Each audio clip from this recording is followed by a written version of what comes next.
Hello friends, आदाब, सत श्री अकाल, नमस्ते। Welcome to Info Advisor.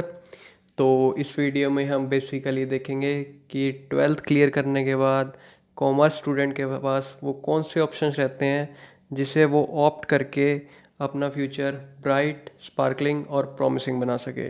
तो शुरू करते हैं वीडियो।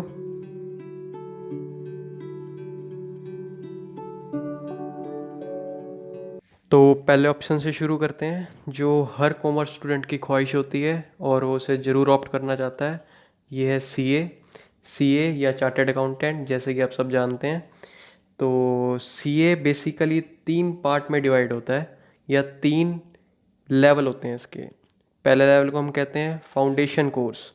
फाउंडेशन कोर्स में आपको क्लियर करना होता है सीपीटी, कॉमन प्रोफिशिएंसी टेस्ट। फिर जब आप अपना कॉमन प्रोफिशिएंसी टेस्ट या सीपीटी क्लियर कर जाते हैं, फिर आप पहुंचते हैं सीए के सेकेंड लेवल पे, जिसके अंदर 2 ग्रुप होते हैं। इसे हम इंटर कहते हैं। इसमें होते हैं ग्रुप 1 और ग्रुप 2। ग्रुप 1 और ग्रुप 2 के एग्ज़ाम्स आप इकट्ठे भी दे सकते हैं और अलग अलग भी दे सकते हैं। फिर जब आपका ग्रुप 1 और ग्रुप 2 दोनों क्लियर हो जाते हैं, फिर आप पहुंचते हैं सीए के आर्टिकलशिप में। ये आर्टिकलशिप आप सीए इंटर की एक ग्रुप क्लियर करके भी शुरू कर सकते हैं। आर्टिकलशिप में आप सीए फर्म के अंडर काम करते हैं और प्रैक्टिकली सीए प्रोफेशन को एग्जामिन करते हैं।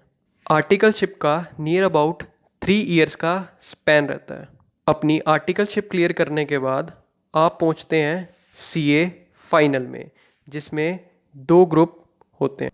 फिर से फाइनल के ये 2 ग्रुप आप इकट्ठे भी दे सकते हैं और अलग अलग भी दे सकते हैं। And after clearing this 2 final rounds, you are a CA now. Congratulations.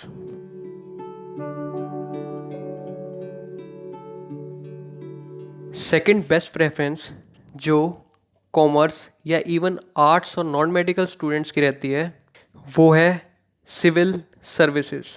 इस सिविल सर्विसेज में, जैसा कि आप जानते हैं, इंक्लूड होते हैं IAS, IPS, IFS and other class 1 services. Civil services का एग्ज़ाम क्रैक करने के लिए आपको फिर से 3 राउंड से गुजरना पड़ता है। पहला होता है प्रीलिम्स, जिसमें 2 ऑब्जेक्टिव टाइप पेपर्स होते हैं। After clearing prelims, you will be asked to write the paper for the mains. Mains में 9 पेपर होते हैं, जिसमें से 7 are compulsory and 2 are optional which candidate have to choose. After clearing this main और the second round, candidate will be called for an interview. फिर जब आपका interview होता है तो उसमें रैंक के अकॉर्डिंग आपको पोस्ट या सीट्स अलॉट की जाती है। तो ये सब थी information about UPSC civil services. For more information आप उनकी साइट पे विजिट करके इंफॉर्मेशन कलेक्ट ये गेन कर सकते हैं।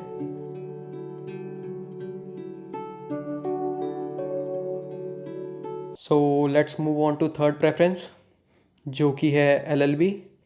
एलएलबी क्लियर करने के लिए या लॉयर बनने के लिए first of all you have to be graduated. Graduation आपकी कोई भी फील्ड में हो सकती है, बीए, बीकॉम, बीबीए, बीटेक या कोई भी अदर रिलेटेड फील्ड्स। नाउअडेज जो कॉलेजेस हैं वो एलएलबी इंटीग्रेटेड करवाते हैं। इंटीग्रेटेड मतलब जो एलएलबी है वो आपकी ग्रेजुएशन के साथ ही क्लियर करवा सकते हैं। इसमें क्या होता है, जो आपकी एलएलबी और ग्रेजुएशन है वो 5 साल में कंप्लीट हो जाती है। और अगर आप ये दोनों अलग अलग करते हैं, पहले ग्रेजुएशन और फिर एलएलबी, तो आपको ये 6 साल में कंप्लीट होएगी। तो ऑब्वियसली ये इंटीग्रेटेड कोर्स करने का फ़ायदा है।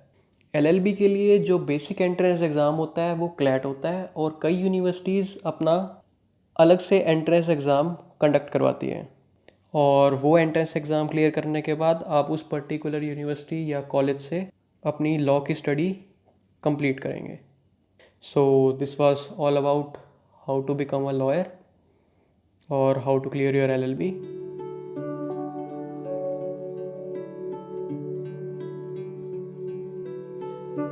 अदर जो प्रेफरेंस बचती है वो है एक टीचर की।